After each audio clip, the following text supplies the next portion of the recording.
Welcome back to my YouTube channel. This is the second part of the function calling series.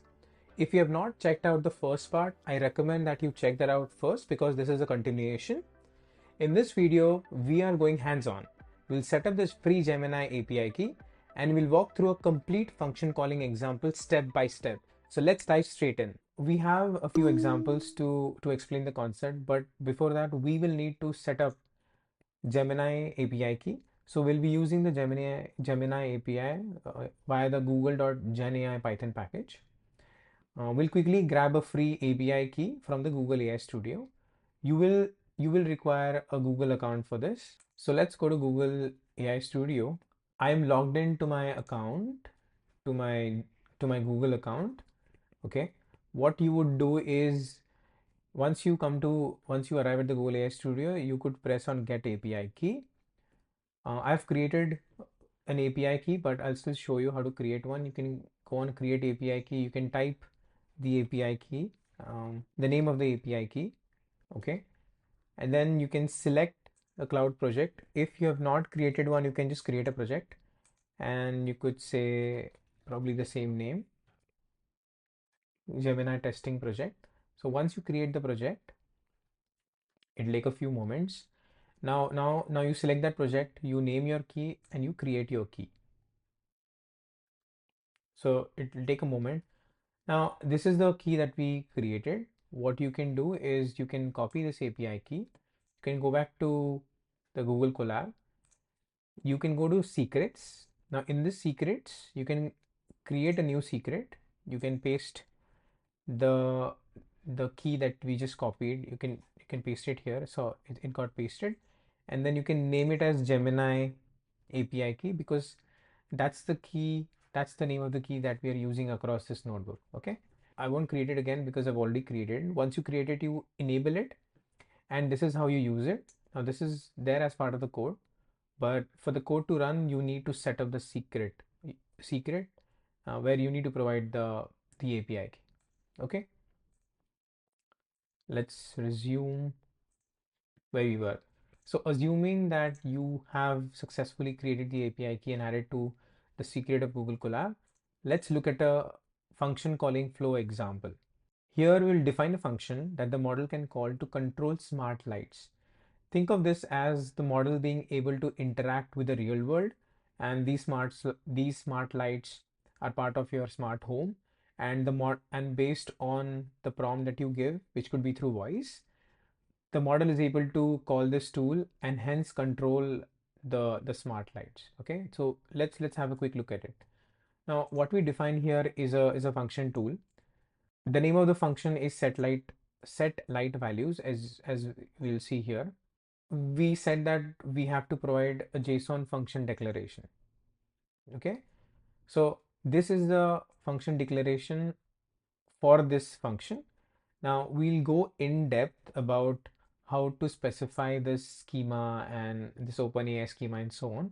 But for now, just understand that when we call the Gen AI model, we provide this schema declaration so that the model understands what's the name of the function, what's the objective of the function, what are the arguments, and what do the arguments mean. This helps the model to make a choice whether the function is required, and if it is, what values should it extract from the natural language prompt. Okay, so if you look at the declaration, name is the exact name of the function. Then there is description, and this is very important. This description explains what the function does. Think of this as the doc string of the function. And then there are properties, which is the parameters or arguments of the function. So here, as you see, there are two arguments, brightness and color temperature. As you can see, brightness, it's of the type int, and that is why type integer. And then there is color temperature, which is of the type string. So you see color temperature of this type string. There is an interesting keyword enum. It helps limit the value of this variable within this set. Okay. And if we look at the function, this function is actually a mocked function, as in There's no code that we are running. Assume that we call an API and the API responds with this output. Okay. Now, just for our understanding, the argument brightness can since it's an integer, it can go from 0 to 100, and color temperature is enum. It can take either daylight, cool, or warm. Okay. So this is the first step where we define the function declaration with the help of OpenAPI schema. This is not OpenAI, it's OpenAPI schema, which we'll look at later in depth. Now, once we have defined this declaration and the actual function, the next step is to call the model with the tool declaration. Okay. So now what we do is we send the prompt and the tool to the model. Okay. Now, as we said, we'll be using the Google Gemini package or library. So we create a client of Gemini, and this is where the API key gets used from the secret. So you need to import this. Once you initialize the client, then you create a configuration and you pass the tool. Now, very important here is we are passing the declaration, the schema. We are not actually passing the function directly. We are passing the schema, not the function. Okay. And then we create a list of contents, meaning the messages. So the first message here is by the user, and it's the prompt itself. The prompt is turn the lights down to romantic level. Okay. Now this was the prompt that was provided by the this was the prompt that was provided by the user to the model. Now, when when the model runs, it has access to the tool.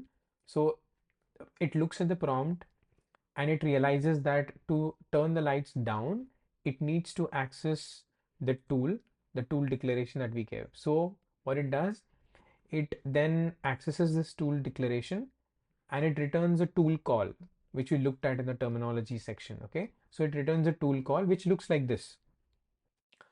It says we said it will return two things, right? So first is the name. So it returned the name of the function, and then it automatically returned the parameters that we should call this function with, so that it understood that for romantic level, to turn the lights down to a romantic level, the brightness has to be low and the color temperature has to be warm. Okay. Now, I said that the response of the model is parsed and we check if there is a tool call or not. And this is where this is happening. This is the response of the model. The response of the model has candidates. We take the first candidate, then there is content, there is part, and then there is function call. And we see if there is a function call. Here we knew that there is going to be a function call, so we directly printed it.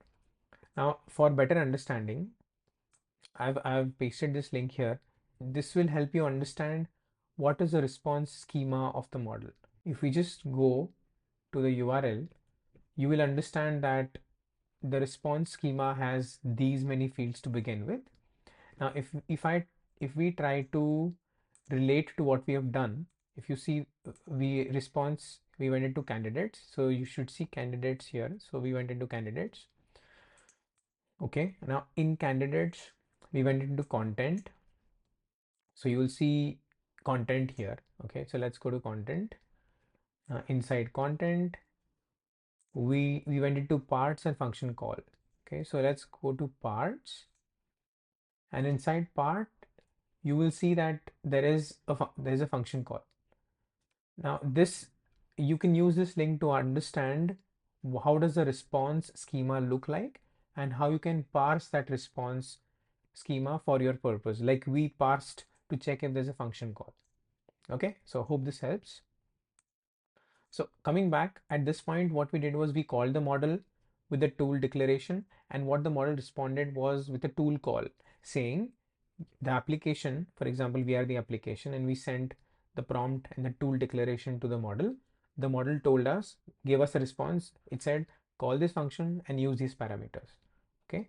So logically, what we will do or what the application will do is it will then execute the function. What the application did, it parsed the name and argument, which we saw in the previous slide, and it actually executes the function. So if you see, we parse it and we see if the tool call dot name is this function, then execute this function with the arguments of the tool call and then print the result. So if you see, the result is brightness 20 and color temperature warm. Now don't get confused. This is not the response from the model. This is the function that we ran, and in our function we are returning a, a static response here. If you see brightness and color temp, that's the it's a result of the function. And finally, once we have the tool output, the function result or the function output is then sent to the model to finalize the response. This is how you add the function response, where you give the result. Content was a list, so now you append the content from the model's response, and then we append the function response. And with all this in the content list, we again call the model with this information, and now the model gives a final response saying, I have set the lights to a romantic level. Now, of course, because this is a mock API, our tool was a mock tool. That's why you didn't feel that it did something or it interacted with the real world. But assuming if this was a real API, the function, when the function executes, it will go and hit the API, and the API then ultimately controls the lights.